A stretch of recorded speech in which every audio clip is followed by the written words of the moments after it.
So today we're going to be talking about revenues and the waning of narratives within crypto. By way of background, my name is Michael Pinto, investor at Frictionless Capital. Prior to joining Frictionless Capital, I was at Invesco Private Capital, $4.5 billion fund of funds. Prior to that, was working in emerging technology. So crypto has gone through its 1990s moment. I think one thing we're seeing today is that there is pretty substantive parallels to what happened in the 1990s in regards to the pre and post IPO market.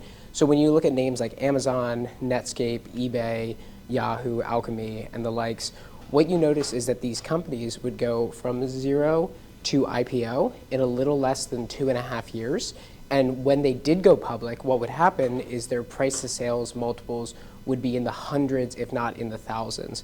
What this essentially meant is that these companies were going public very quickly, but they didn't have any revenues to kind of justify the IPO metrics that were taking place. One thing the market quickly realized is that as you generate revenues, you can build real businesses. But when the music stops, the market ultimately will punish narratives. We saw this in the case of Webvan, which most of you probably have not heard of Webvan before. But Webvan launched in the 1990s. It ended up raising $50 to $60 million very quickly, then ended up raising a massive round at $300 million plus. IPO, it had a spectacular IPO, was up over 50% on the first day. But then the market crashed. And when the market crashed, the market was looking for what companies actually don't generate any revenues. Webvan was the first name that a lot of people looked at, also the likes of Pet.com and others. And so ultimately it was down 99% within a year and a half. Similarly, in crypto, we saw names like Axie Infinity. Axie Infinity launched in 2018. They raised over $152 million. They ended up actually generating pretty substantive revenues in the very beginning. So they generated around $1.3 billion in revenue. All of a sudden, the NFT market kind of started slowing down. Narratives started becoming less and less of a thing, and the market crashed. The Axie Infinity token ended up going down 92%, and the NFT floor crashed over 90%. Today, Axie Infinity, a company that was once generating $1.8 billion plus in revenue, is generating less than $5,000 a day. So the bar is getting higher for IPO markets. We are seeing revenue being rewarded, and there are two distinct metrics by which individual companies are being benchmarked. The first is how much revenue you can generate, and the second is how substantive or sticky is your product base. So what we saw in the 1990s is that companies were able to IPO with less than 20 million in revenue. Today, the average company has to generate over $100 million in revenue before they're even considered for the public markets. This isn't a hard and fast rule, but this is a rule that the market dynamics have broadly set because, again, the market has matured in the public settings and they ultimately have punished narratives. So companies are staying private much longer, and the end result is that we're seeing less and less IPO listings, particularly within S1s, on a go-forward basis, because the bar for publicly traded companies has become so much higher. So what you saw in the 2000s is 400 plus names. What you saw in the 2005 range is 180 names. 2010, you saw around 100 names go public. And this year, we're tracking about 50. We're probably going to end somewhere between 70 and 80 names. Now, this is something that is very different in the crypto markets. So at my time working in fund of funds, we had to pierce through to thousands and thousands and thousands of companies. We were able to see at any given point in time where the market was valuing these companies. And traditionally, a lot of these founders, if they were building in consumer, if they were building in SaaS, if they were building in AI, they had two forms of exit. The first form was via the public markets. So you could go pre-seed, seed, Series A, ultimately leading to an IPO. You could go down the M&A route, you could be acquired, you could be acqui-hired, but companies didn't have a parallel path to go public. Today, crypto founders are faced with something fundamentally different. They are able to choose after their pre-seed and typically after their Series A, whether or not they want to go down and build a token and have that token be at the center of the life cycle for their project, or if they want to be a Coinbase or a Circle and ultimately go public. So crypto founders like Double Zero, Pump.Fund, Jupiter, and even some of the speakers we heard today are all faced with this choice, but it's a very unique choice because founders now have a parallel path to go public in a way that they've never had before. So what you see in the data is that founders, when given the choice, will typically go earlier. And now, is this a net good thing? To be determined. If you look at the average cohort from 2020 and 2021 and 2022, companies used to stay private for over 2,000 days. You're talking about multiple years that then moved to 18-month cycles, that then moved to 1-year cycles. And today you're seeing companies go from formation, from founding, to token generation event in less than 365 days. And yet the average return profile for those companies is vastly less than the ones who stay private longer and focus on revenues. So I saw this again at my time prior to investing at Frictionless, where a lot of venture capitalists would ultimately fund narratives, because narratives, whether it be gaming, NFTs and DAOs, decentralized social, AI agents, beget typically faster rounds. They also have very spiky revenue. You'll have names like Friendtech, who were able to generate millions of dollars within 1 or 2 weeks of launching the project. And yet these companies, when you look at them today, the vast majority of them are down 80, 90+%.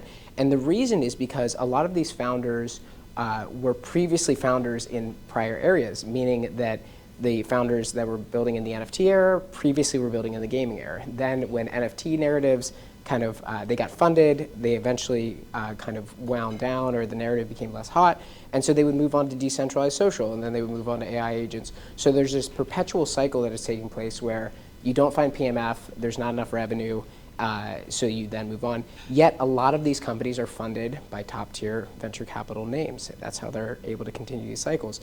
But something I was attracted to about Frictionless and about kind of the areas of focus that we have today is that there are some VCs that are focused on revenue generation, even if it's not the hot narrative, even if it's not the sexy topic at a particular point in time.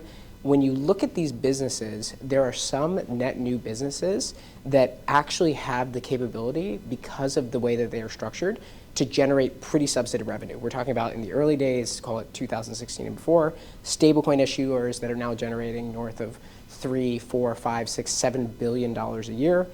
We just heard from Nick at Agora.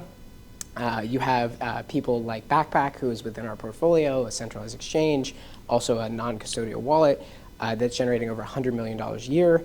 And then you have trading interfaces. So you have stables, then infra, then DPIN, and then trading interfaces that are typically front-facing. They're interacting with the users directly, and they're able, because they control the front end, to monetize on fee-paying traders who are typically fee-insensitive within crypto, and then they're also able to monetize on the back end. So you're seeing the likes of Pump.Fun, you're seeing the likes of Axiom generating hundreds of millions of dollars a year. And we're still early, but I think the market is beginning to realize that revenues matter. When you look at Pump.Fun, when you look at Hyperliquid, when you look at Jupiter, what you're seeing is companies that are generating hundreds of millions of dollars a year, and the market is beginning to price those accordingly. It's still early days. We still think we're very early to this trend, but the numbers are looking very promising for, assuming that your tokenomics are correct, assuming that you ultimately have a strategy that points all of the value creation, or at least the majority of the value creation, towards the token.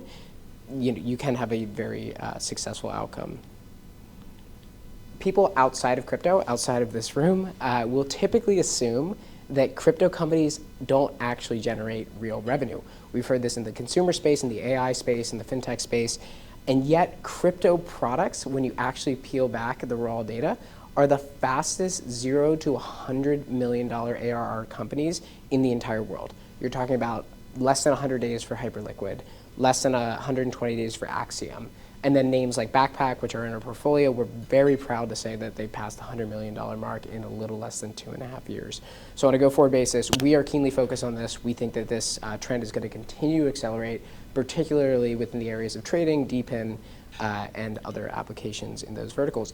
And the reason they're able to generate so much revenue so quickly is because from day one, you're able to tap into global 24/7 markets where anyone with an internet connection is able to tap into these companies. So you have around 41 million, at least within Solana, monthly active addresses. These addresses generate order flow. They typically will align with front ends, applications like Axiom, applications like Backpack, applications like Dex Screener. These users are typically more fee insensitive. And so these protocols are able to generate massive revenue from day one because these traders are opted into a shared standard, which is Solana, which is Aptos, and they already have the underlying infrastructure, whether it be a wallet, whether it be the underlying currency that they can utilize for trading. So you don't have to bootstrap both the supply and the demand. You just have to build a net better product, and users are going to be willing to trade with you. And so this is also a very interesting time in history. For the first time ever, we're seeing what happened in the internet take place within crypto. So you're seeing revenue-generating applications actually surpassing the underlying infrastructure that they are built on top of. So in the early days of the internet, you had the base level of the internet, you had the undersea fiber optic cables, you had all of this core infrastructure that was needed to be built. Shout out to 00, they're building core infrastructure. But the applications that were built on top of it just weren't ready in the 90s and the 2000s, especially not ready in the ARPANET period. But as the underlying infrastructure got better, the application developers were able to build more expressive applications on top of them. So in 2005, what you saw is the likes of Facebook, Google, the App Store, YouTube, actually collectively usurp the revenue generation of the underlying protocols that they were built on top of, i.e. the internet. And after that point in time, you saw an inversion where applications now dominate around 90% of all value creation within the internet. Infrastructure still has massive amounts of revenue because the TAM has scaled substantially, but it's way less than that of applications. We've just seen this for the first time within Solana. So Solana has been generating application revenue for several years now, but as of Q4 2024, we've now seen infrastructure revenue go underneath that of application revenue because of the rise of decentralized applications, because of the rise of trading, because of all the areas that we're focused on. And so we're very excited to see this inversion because we believe that we're now going to probably mirror that of the internet and see a pretty substantive move towards application revenue. Yet, most of it's happening on high throughput chains, the Solanas of the world. You're seeing Solana generate over 3.2 billion in the last 12 months. Prior to that, or if you look at other ecosystems, Ethereum used to dominate. Today, they do around 1/3 of the revenue of Solana. And so we are very excited to see this trend.